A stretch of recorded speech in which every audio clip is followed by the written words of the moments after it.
अखिल भूमंडलीय सर्व शिरोमणि मुनि समाज के संस्थापक आदि मुनीश्वर योगेश्वर सदगुरुदेव शिव मुनि महाराज की जय।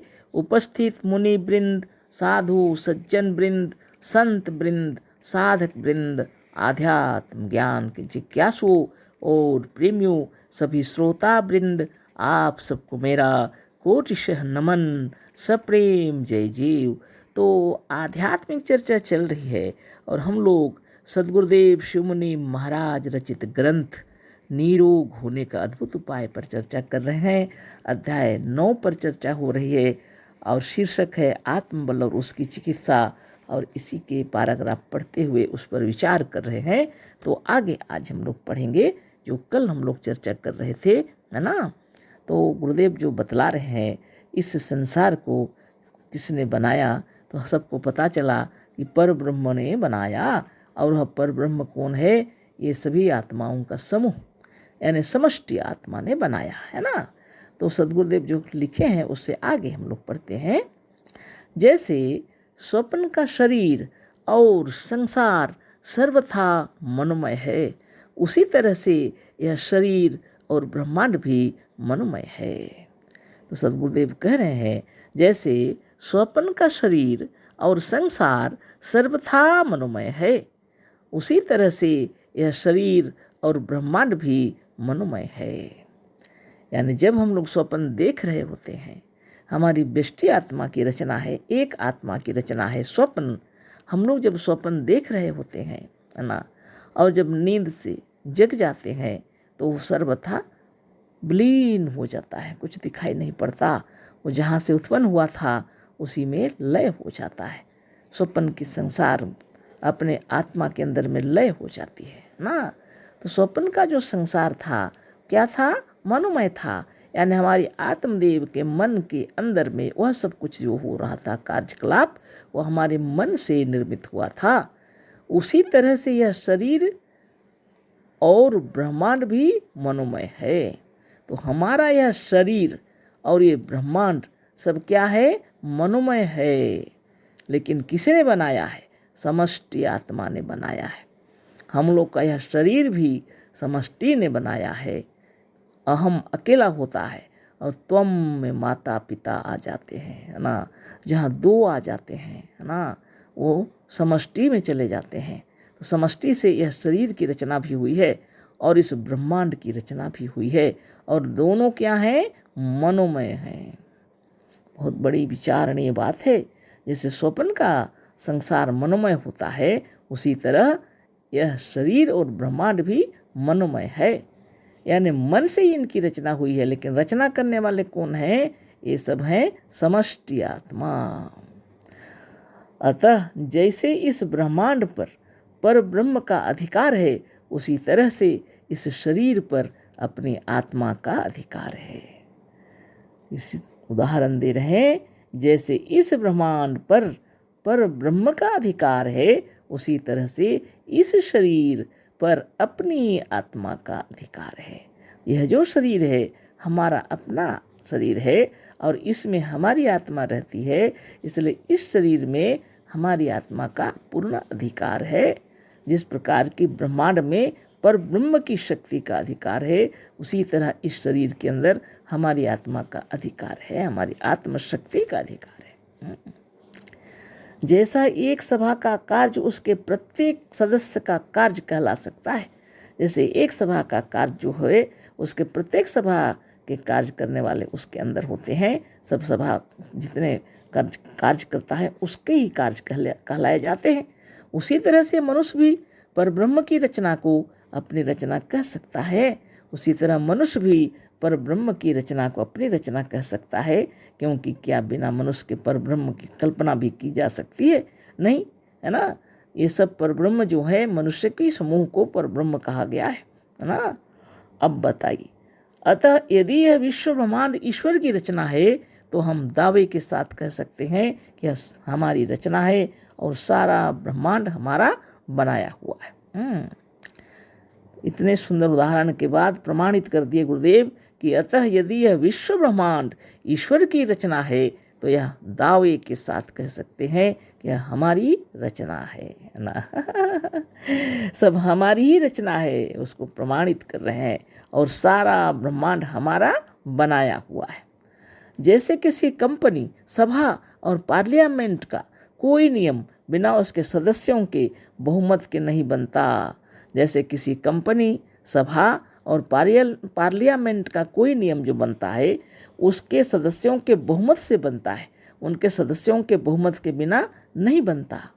उसी तरह से संसार का कोई नियम समस्त जीवों के बहुमत के बिना नहीं बना है। तो संसार का जो भी नियम बना है समस्त जीवों के बहुमत से बना है। जैसे सभा का एक सदस्य कह सकता है कि सभा का प्रत्येक नियम हमारा बनाया हुआ है, यदि किसी सभा का एक व्यक्ति है वह जैसे कह सकता है कि इस सभा का प्रत्येक नियम हमारा बनाया हुआ है, उसी तरह से प्रत्येक मनुष्य कह सकता है कि प्रकृति संसार का प्रत्येक नियम, प्रकृति व संसार का प्रत्येक नियम हमारा ही बनाया हुआ है। बहुत बड़ी बात है। मनुष्य कह सकता है कि प्रकृति व संसार का प्रत्येक नियम हमारा ही बनाया हुआ है, मनुष्य का ही बनाया हुआ है। जैसे हिंदू सभा का प्रत्येक सदस्य हिंदू है, उसी तरह से ब्रह्म की सृष्टि के भीतर प्रत्येक मनुष्य ब्रह्म है ना। जैसे एक सभा है, हिंदू सभा मान लीजिए, उस सभा के अंदर जितने हैं सभी सदस्य कैसे हैं? हिंदू हैं। उसी तरह से इस ब्रह्म का जो सृष्टि करने वाले जो ब्रह्म हैं, तो सृष्टि के अंदर जितने सदस्य हैं सभी क्या हैं?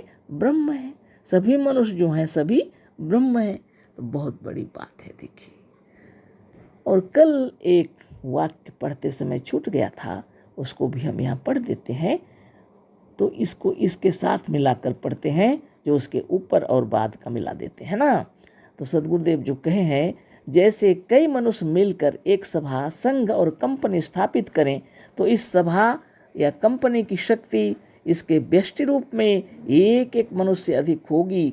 उसी तरह से अखिल विश्व ब्रह्मांड भर की आत्मा समष्टि रूप में पर ब्रह्म कहलाती है। पर ब्रह्म ही को परमात्मा और शिव भी कहते हैं। यही छूट गया था, है ना। तो पर ब्रह्म ही को परमात्मा और शिव भी कहते हैं, यही कल छूट गया था। वास्तव में परमात्मा कौन है? पर ब्रह्म ही को परमात्मा कहते हैं। पर ब्रह्म की शक्ति ही परमात्मा है, और इसी को शिव भी कहते हैं, क्योंकि यही शिव है कल्याणकारी, है ना। सभी मिलकर ही जगत का कार्य करते हैं। जैसे सभा और संघ का उसके सदस्यों से अलग कोई व्यक्तित्व तो नहीं है, उसी तरह से आत्मा से अलग पर ब्रह्म का कोई व्यक्तित्व तो नहीं है। यानी प्रत्येक आत्मा कितने महत्वपूर्ण है, इसको गुरुदेव बतला रहे हैं। प्रत्येक मनुष्य से एक सभा तैयार हो जाती है, उसी तरह एक एक आत्मा की महिमा है।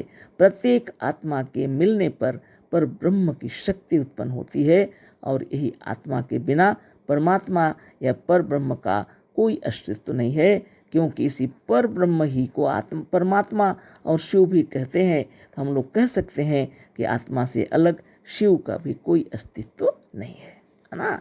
यानी पर ब्रह्म ही को परमात्मा और शिव भी कहते हैं, और इसी आत्मा से के समूह से यह सब बना है। और इस आत्मा के नहीं रहने से आत्मा की समष्टि कहाँ से होगी? व्यष्टि न हो तो समष्टि कहाँ से होगी? इसलिए आपकी महिमा सर्वोपरि है। इस तरह से गुरुदेव हम लोग को समझाए हैं, और आगे अभी हम लोग पढ़ लिए। अब आगे हम लोग पढ़ते हैं इसके आगे, है ना। तो सद्गुरुदेव कह रहे हैं, ऊपर की बातों को पाठकों ने पढ़ लिया, इस सिद्धांत को भी समझ लिया कि सच्ची बात यह है कि यह सारा संसार हमारा बनाया हुआ है। अतः इसमें कोई ऐसी वस्तु नहीं बनी है जो हमें हानि पहुंचा सके। तो सच्ची बात यह है कि ऊपर की बातों को पाठकों ने समझ लिया, कह रहे हैं इस सिद्धांत को भी समझ लिया कि सच्ची बात यह है कि यह सारा संसार हमारा बनाया हुआ है। हमारा मतलब हम सबका बनाया हुआ है। अतः इसमें कोई ऐसी वस्तु नहीं बनी है जो हमें हानि पहुंचा सके। तो इस सृष्टि के अंदर ऐसी कोई वस्तु बनी ही नहीं है जो कि हमें हानि पहुंचा सके। हम स्वयं अपने लिए रोग, दोष और पाप को नहीं बना सकते। हम स्वयं अपने लिए रोग, दोष और पाप को नहीं बना सकते। रोगों का संसार में अस्तित्व ही नहीं है। रोगों का संसार में अस्तित्व ही नहीं है। यह बने ही नहीं, वास्तव में यह बने ही नहीं है। इनकी सृष्टि ही नहीं हुई, इसलिए रोगों की सृष्टि हुई ही नहीं है।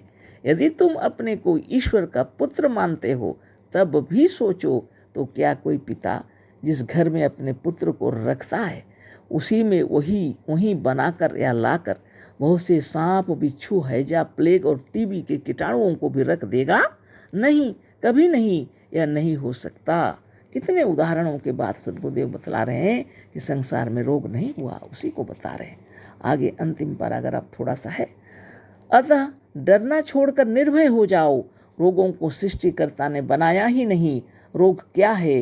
रोग तो तुम्हारी ही झूठी कल्पनाएं हैं। रोग तुम्हारा भ्रम है। रोग तो वास्तव में बने ही नहीं। तुम्हारे शरीर में रोग नहीं है। तुम रोगी नहीं हो। तुम तो वह पर ब्रह्म और परमात्मा हो जिसे रोग छू नहीं सकता। रोग की भावना को अपने मस्तिष्क से निकाल दो। रोग का अस्तित्व स्वीकार करके ही तुम रोगी बने हो। भावना करो कि अब से हमारे शरीर के भीतर कोई रोग नहीं है, और जो हमारी भावना की गलती से हो गया था वह बड़े वेग से अच्छा हो रहा है।